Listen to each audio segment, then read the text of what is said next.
Hi everyone, मैं विकास। मैं विकास, तुम कैसे हैं बताइएगा मेरे खास। आप सभी का स्वागत करता हूं इम्पेटस एकेडमी के ऑनलाइन डिजिटल प्लेटफॉर्म पर। हाँ जी, और हम पढ़ रहे थे लास्ट क्लास में ट्रैकेओस्टोमी के बारे में। मैंने बहुत सारी चीजें आप लोगों को बड़ी क्लियर करी थी जो शायद आप लोगों को पता नहीं थी या होगी भी। मैं नहीं कह रहा नहीं थी, होगी भी, पर डेफिनेट कुछ यूनिक जरूर पता चला था।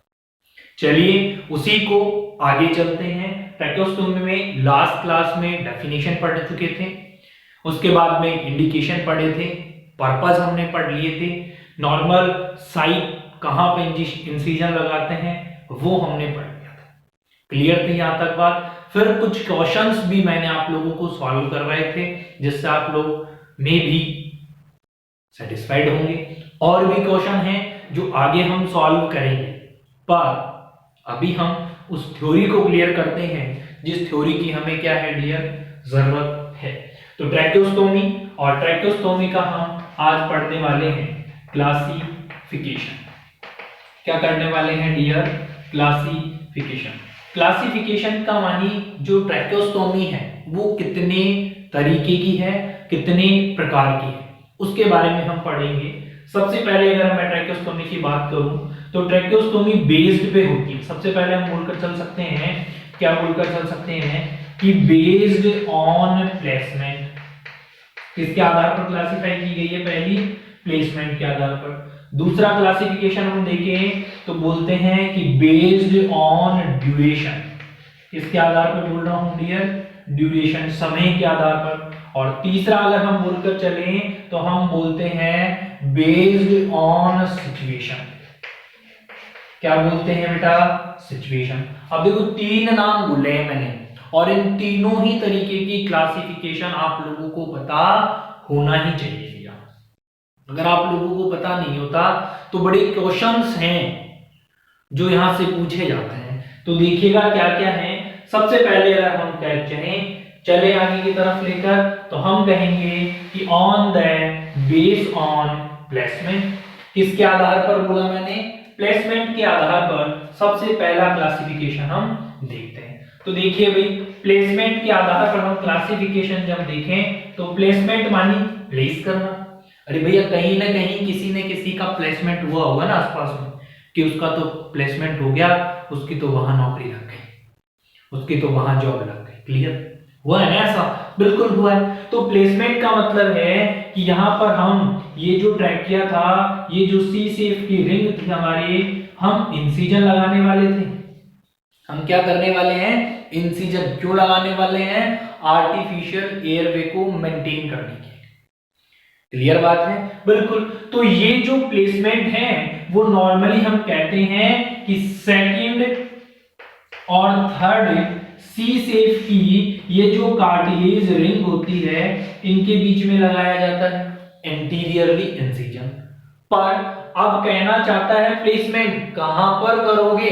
मैंने कहा था कि आपसे क्वेश्चन ऐसे पूछ लिया जाए कि क्लिनिकल प्रैक्टिस के अंदर ट्रैकेओस्टोमी कौन से कार्टिलेज रिंग पर करी जाती है, तो थर्ड और फोर्थ के बीच में करी जाती है। तो प्लेसमेंट की बात करें हम, प्लेसमेंट जब हम देखते हैं बेटा तो दो तरीके का होता है। सबसे पहला ट्रैकेओस्टोमी जो नॉर्मल है, अगर उससे ऊपर करी जाती है तो उसे क्या कहा जाता है? हाई ट्रैकेओस्टोमी कहा जाता है।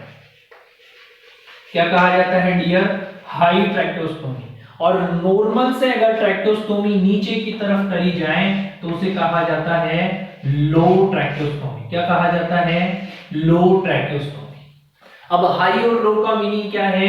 ये देखो, ये ट्रैकिया था, नॉर्मली जो इंसिजन लगाया जाता है वो कहां लगा रहे हैं? सेकंड और थर्ड के बीच में।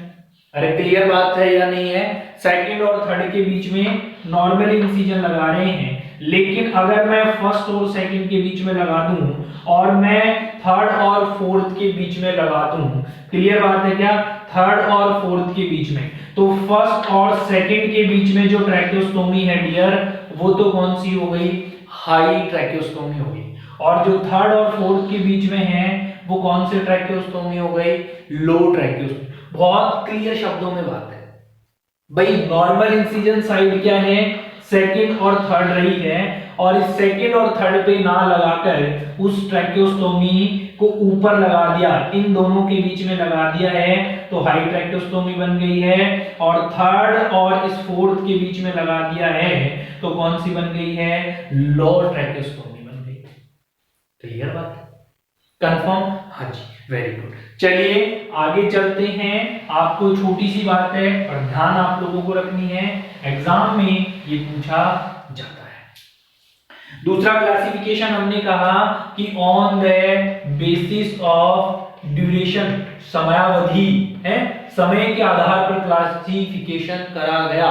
किसका किया गया, ट्रैकियोस्टोमी का किया गया। क्लियर बात है। चलिए, अब समय तो इंसान की जिंदगी में दो ही होते हैं। पहला तो क्या होता है डियर, एक तो समय होता है इमरजेंसी। अरे भाई, जिस समय आपत्ति और विपदा आपके जीवन में आ गई है, भयंकर वाली सिचुएशन है, critical condition, life threatening condition बोल सकते हैं, फैटल कंडीशन बोल सकते हैं। और दूसरी क्या होती है, दूसरी होती है प्रोफाइलेटिक ट्रैकियोस्टोमी। अब भैया इमरजेंसी और प्रोफाइलेटिक ये ट्रैकियोस्टोमी जब पूछी जाती है तो इसके पीछे बहुत सारे क्वेश्चन आ जाते हैं कि इमरजेंसी कंडीशन की ट्रैकियोस्टोमी की बात करें तो कहां पर कंडक्ट करी जाती है। एग्जांपल आप लेकर चल सकते हैं कि किसी पर्सन को क्या हो गया है, कोई एक्सीडेंटल कंडीशन हुई है तो आप ट्रैकियोस्टोमी कर रहे हैं भाई। कोई भी एक्सीडेंट ही नहीं, कोई भी ऐसी कंडीशन जो फैटल कंडीशन है, जो लाइफ थ्रेटनिंग कंडीशन है, अगर आपने एट द सेम टाइम ठीक नहीं किया उस सिचुएशन को तो उस पेशेंट की डेथ हो सकती है। क्लियर बात है क्या? अरे बोले हाँ और नहीं, बिल्कुल, बहुत सिंपल बात है डियर। चले और आगे की तरफ चलूं। अब यहां से एक क्वेश्चन निकल कर आ रहा है और वो क्वेश्चन क्या कहता है आपसे, एग्जामिनर कहता है कि इमरजेंसी कंडीशन में, इमरजेंसी ट्रैकियोस्टोमी में लगाया जाने वाला इंसिजन कैसा होता है। वर्टिकल इंसिजन होता है, हॉरिजॉन्टल इंसिजन होता है, ऑब्लिक इंसिजन होता है कि नन ऑफ दीज होता है।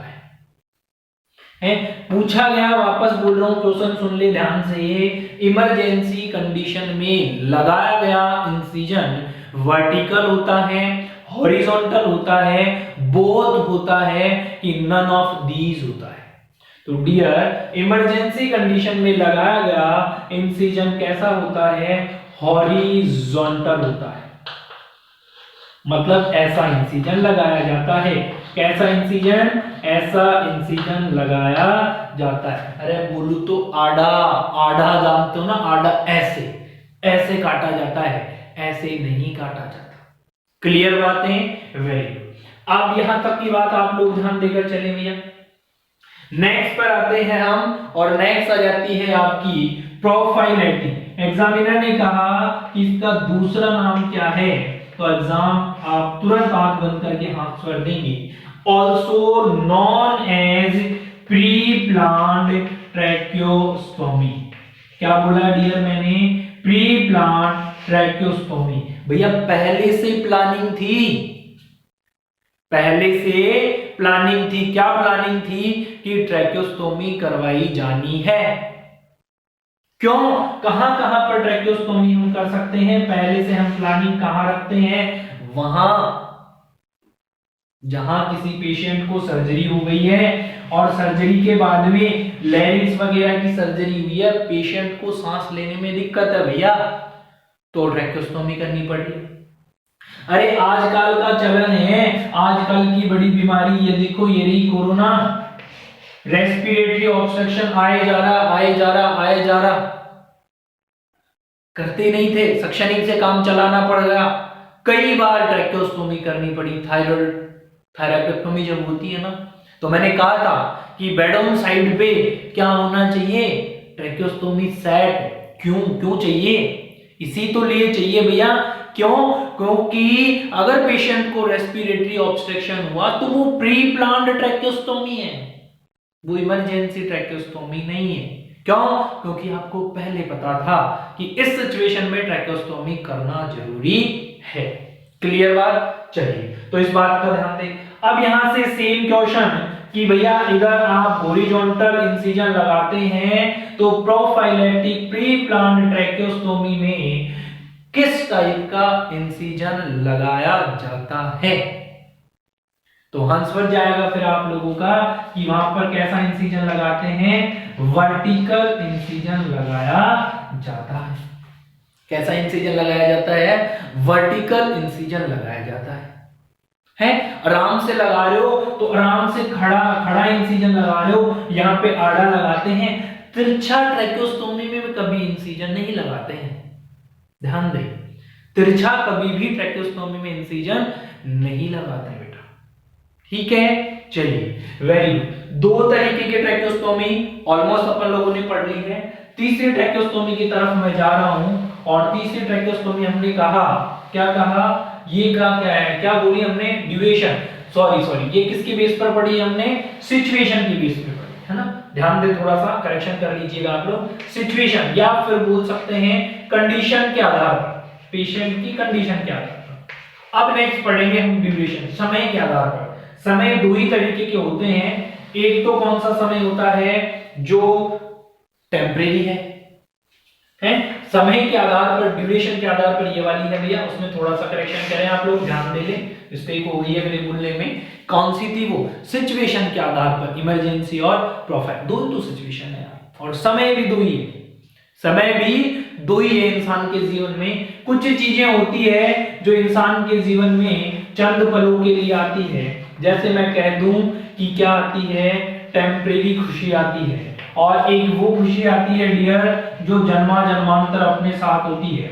जैसे ही नॉर्सेट का रिजल्ट आया 2022 का, और लिस्ट में नाम पाते हैं अपना, तो बड़ा सुकून मिलता है, बड़ा आराम मिलता है, परमानेंट खुशी मिलती है यानी। अरे चलिए, वेरी गुड, कोई बात नहीं है। एक वो खुशी है जो कुछ दिनों की है, एक वो खुशी है जो हमेशा की है। अरे सीधा बात सुन लो, गर्लफ्रेंड कुछ दिनों की मेहमान बनाते हैं लोग, पर जब धर्मपत्नी बनाते हैं ना, तो जन्मों जन्मों के लिए बनाते हैं भाई। बनाते हैं कि नहीं? बनती है ना। तो बात यही है कि टेम्परेरी ट्रैकेस्टोमी जो है वो कुछ टाइम के लिए, सम डे के लिए कंडक्ट करी जाती है, और वो सम डे एग्जामिनर पूछना चाहता है कि कुछ कितने दिन, एग्जामिनर ये कहेगा तो डियर आंसर देना कि लेस देन 21 डे, या फिर कहें कि 2 से 3 वीक तक अगर किसी को ट्रैकेस्टोमी करी जा रही है तो ट्रैकेस्टोमी करी जाएगी टेम्परेरी ट्रैकेस्टोमी। कौन सी? टेम्परेरी ट्रैकेस्टोमी। अगर परमानेंट ट्रैकेस्टोमी की बात करें तो वह ट्रैकेस्टोमी मोर देन 21 डेज, 21 दिन से ज्यादा, भले ही वो महीने हो, भले ही वो साल हो, फर्क नहीं पड़ता है। फर्क इस बात से पड़ता है कि अगर ट्रैकेस्टोमी 21 दिन से ज्यादा के लिए करी गई है तो वो ट्रैकेस्टोमी परमानेंट है, और 21 दिन से कम के लिए, 2 से 3 वीक के लिए, तो वो टेम्परेरी ट्रैकेस्टोमी है। क्लियर बात है? तो ये ट्रैकेस्टोमी हम पढ़कर चल रहे हैं, और ट्रैकेस्टोमी का क्लासिफिकेशन हमने पढ़ा है भैया। बात समझ आ रही है तो आप सभी मेरे को फटाफट से इस क्लास को लाइक और शेयर कर देंगे। Thank you everyone.